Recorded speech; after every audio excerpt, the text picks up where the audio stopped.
श्रीनिवास नाम के भक्त हुए कर्नाटक में।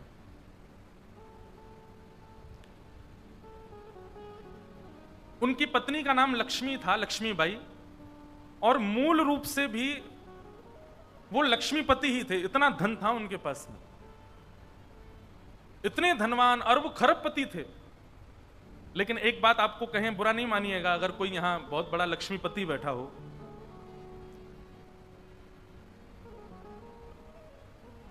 लक्ष्मी जिनके पास अधिक मात्रा में आ जाती है ना, 99% ऐसा होता है कि वो यज्ञ में निष्ठा रखेंगे, वो अनुष्ठानों में निष्ठा रखेंगे, वो इस प्रकार के क्रियाकलाप खूब करा देंगे, लेकिन उनके चित्त में भाव की कमी होती है, भाव उतना नहीं होता।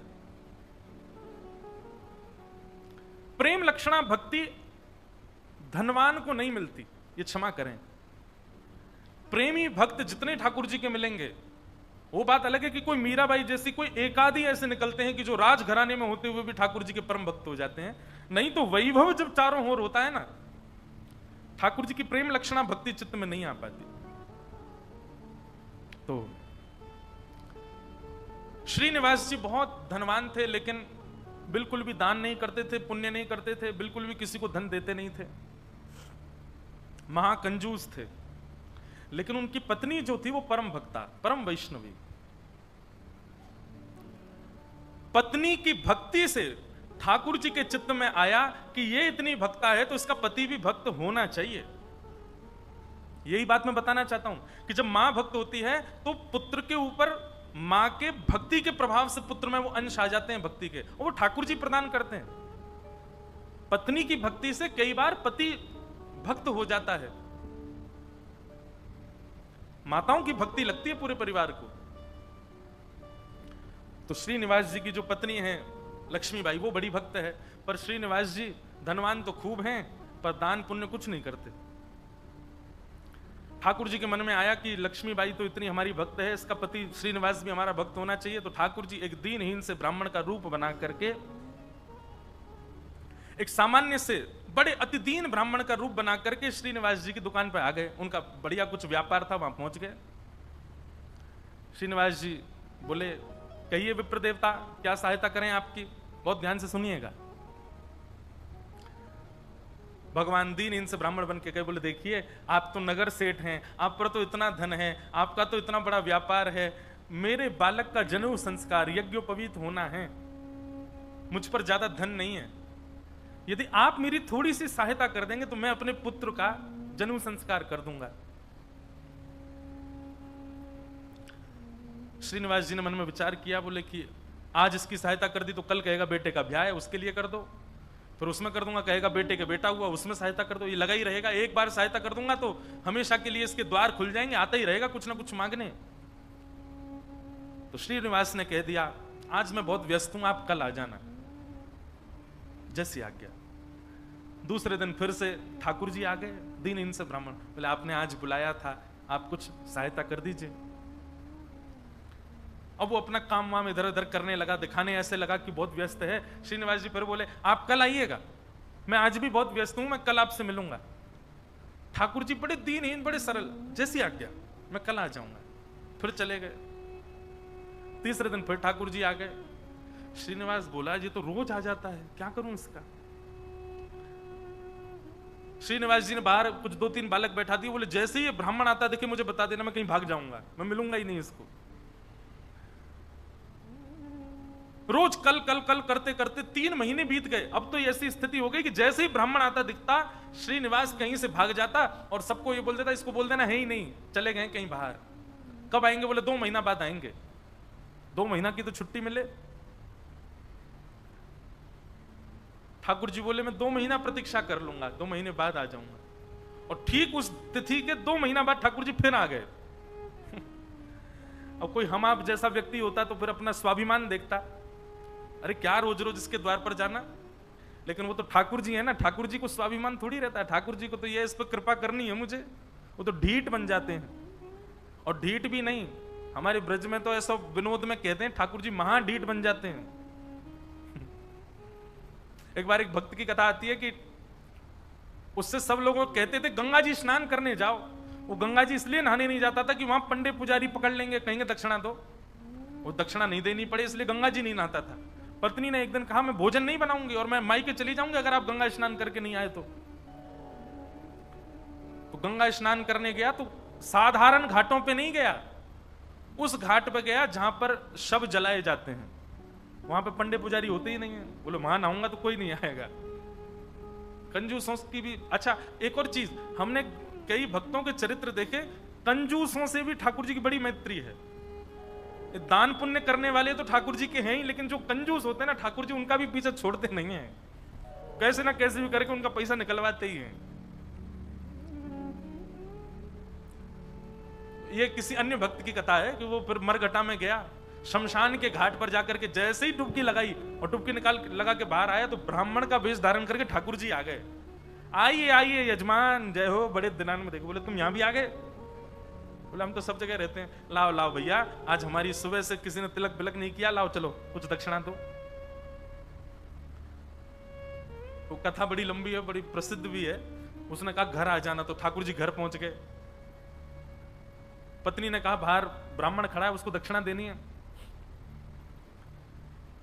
कंजूस व्यक्ति बोला, बोले उनसे कह दो आज बीमार हैं, कल आ जाएगा।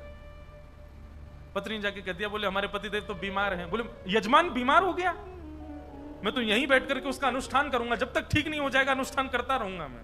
ठाकुर जी भारी जपमाला लेकर के बैठ गए। पत्नी ने अंदर जाके बताया, बोले वो तो बाहर अनुष्ठान कर रहे हैं, तुम ठीक हो जाओ तब जाएंगे। मन में विचार करने लगा, बोले जाएगा नहीं, सुनो बाहर जाके उसको कह दो पतिदेव तो पधार गए, भगवत धाम चले गए। पत्नी बोली 1 रुपया ही तो देना है, दे दो जाके। बोले क्यों दे दो, तुमको क्या पता कितनी मेहनत से कमाया जाता है, मना कर दो, कह दो पधार गए वो तो। पत्नी बेचारी थोड़ी रोती रोती सी गई, बोले आप अब चले जाओ, पतिदेव तो पधार गए। ठाकुर जी बाहर ब्राह्मण बन के बैठे। ठाकुर जी बोले मेरे यजमान पधार गए, अंतिम संस्कार मैं करा के जाऊंगा, मेरे यजमान है, उनकी शव यात्रा में जाऊंगा, उनकी अर्थी मैं बनवाऊंगा, चिता में लकड़ियां मैं लगवाऊंगा, अपने हाथ से अपने हाथ से एक एक लकड़ी रखवाऊंगा और मैं वेद मंत्र बोलूंगा, मेरे मंत्रों के उच्चारण से उनके अग्नि संस्कार होगा। मुझे नहीं चाहिए दक्षिणा, आप मत देना मुझको, अब मैं मुफ्त में उनका संस्कार करा के जाऊंगा। पत्नी दौड़ी दौड़ी गई, बोले 1 रुपया निकाल के दे दो, वो तो संस्कार कराने को तैयार है तुम्हारे।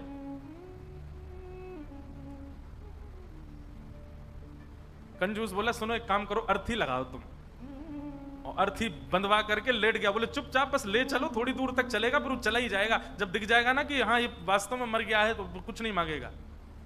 महाराज अर्थी पर चढ़ गया, राम नाम सत्य बुलवाता हुआ जा रहा है शमशान, लेकिन 1 रुपया नहीं दे रहा है। ठाकुर जी भी चल रहे, बोले तू ढीठ है मैं महा ढीठ हूं, मैं भी लेके ही जाऊंगा। शमशान पहुंच गए, वहां पर चिता बन गई, चिता में शव को रख दिया। उसका छोटा बच्चा वो अपने पिता के पास जाके, पिताजी दे दीजिए ना, वो यहीं खड़ा है वेद मंत्र बोल रहा है, आपके सारे तो पिंडदान करवा दिए उसने, अब दे दीजिए उसको। बोले तू कुछ मत कर, तू परिक्रमा लगा के चिता में अग्नि लगा, जैसे ही थोड़ी अग्नि प्रज्वलित होगी चला जाएगा, मैं उठ के बाहर आ जाऊंगा। बालक ने जैसे ही चिता में अग्नि लगाई, चिता जलने लगी। ठाकुर जी के मन में विचार आया, बोले भैया भगत मैं हारा तू जीता, तू निकल के बाहर आ।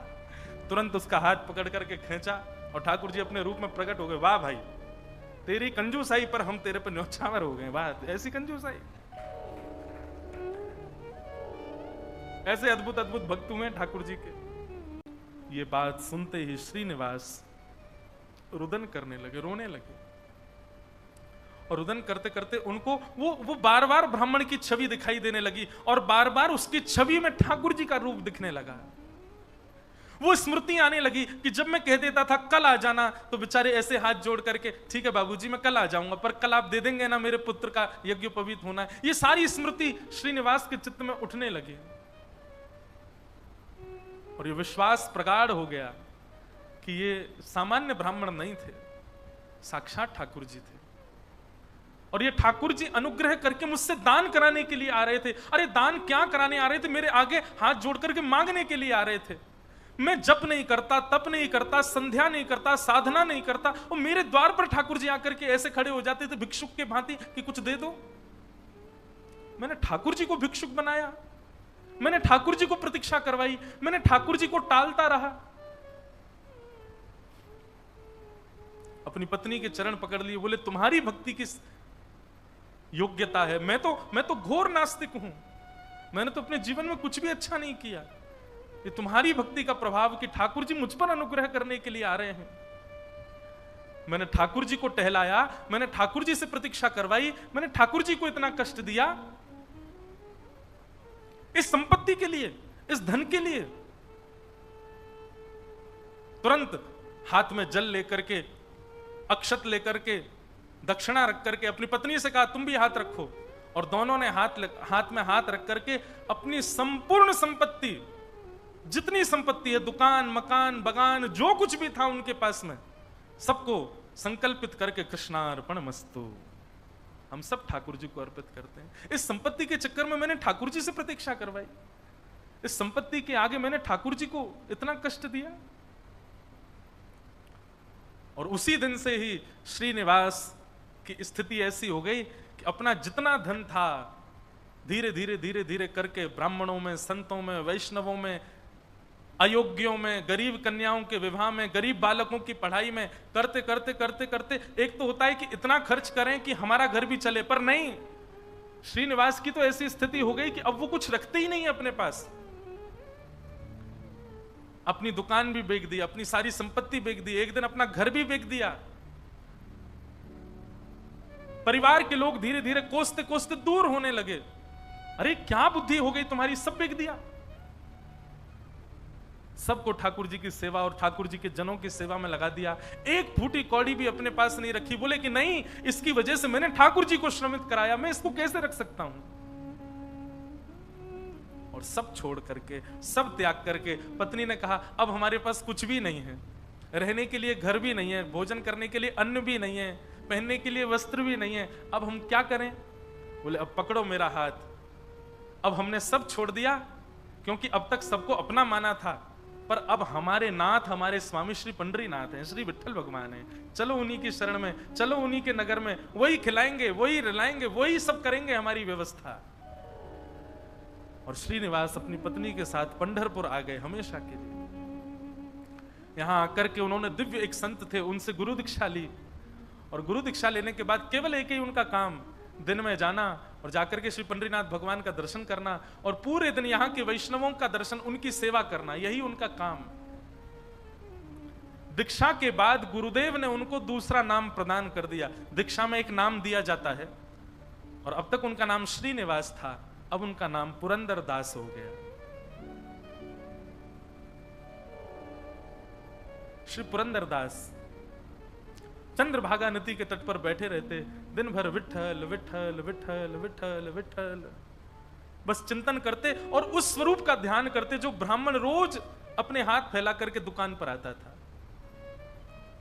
4 लोगों को बैठ करके बताते कि मेरी दुकान पर कैसे ठाकुर जी आते थे, और मैं नालायक, मैं दुष्ट प्राणी, मैं रोज उनसे कहता था कल आ जाना, कल आ जाना। अरे मैंने कितना बुरा किया, लोग खड़े करके दिखवाता था, दूर से दिख जाते थे तो मैं भाग जाता था।